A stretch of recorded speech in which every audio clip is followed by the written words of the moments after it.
With Halloween just around the corner, has once again hit that time of the year where it becomes our duty to scare our friends and family. So today, I'm here to show you the top 5 Gear VR games of 2016. Number 5, the Rabbit Hole. To start off our list, we have the Rabbit Hole, where your goal is to escape the dark and creepy room by solving mysterious puzzles and find items to assist you. This is more of a puzzle game with horror aspects than a full-blown horror experience, but it's still incredibly creepy. Every now and again you will hear a demonic sounding man laugh at you, and it's incredibly unsettling.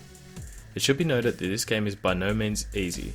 I was stuck in the rabbit hole for hours trying to figure out the mysterious puzzles. The horror of this game relies on tension and atmosphere, so if you enjoyed that kind of experience, then you'll love this game. Number 4, Goosebumps. This once again is more focused on mechanics than cheap jump scares, which is a positive in my opinion. Your goal in Goosebumps is to find R.L. Stine's lost pages from his books whilst avoiding various monsters from the series. Navigate a 2-story house looking for these pages and cowering when monsters get too close. The horror becomes integrated with built tension with the feeling of knowing a monster is always behind you.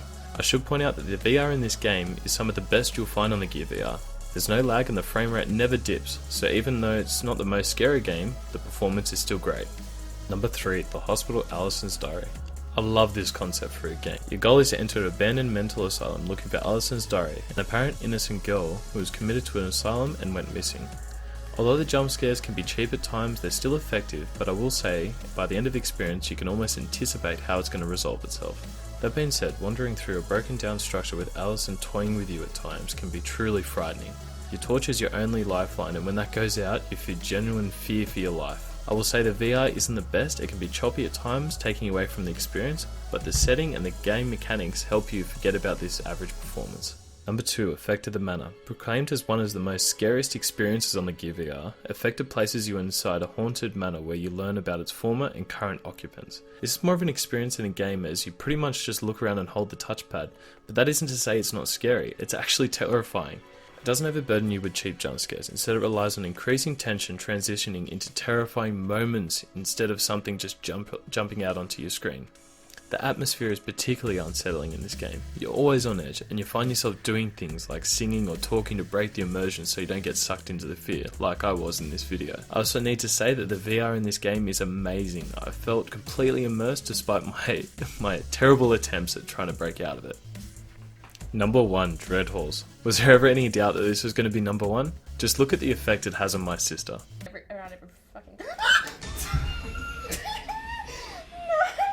Dreadhall places you in a dungeon where you need to escape doing various tasks. Your lantern is your only lifeline, and if you run out of oil, you're pretty much screwed and fall victim to the monsters of darkness. The game deliberately starts off slow, leading you into a false sense of security. I don't even think the first monster appears until 10-15 minutes into the game, making you think, hey, this isn't actually really that bad. Then bam, they're everywhere. It should also be noticed that this is the first full game on the list, almost a 10-hour experience depending on how quickly you can progress, giving you even more of a reason to go out, get it, and scare your friends and family. There isn't much to say about Dreadhalls except it's a great horror game and it would genuinely scare you. Not a cheap jump scare, you will actually walk away frightened. So what do you think about this list? Did I miss anything? Give me some recommendations down in the comments below. As much as I hate playing horror games, I actually enjoy the thrill and experience. So I hope you enjoyed this video. If you did, give it a thumbs up. If you didn't, give it a thumbs down. But if you do, let me know down in the comments what I can do better in the future. But until then, I'll see you guys in the next VR video. Listen.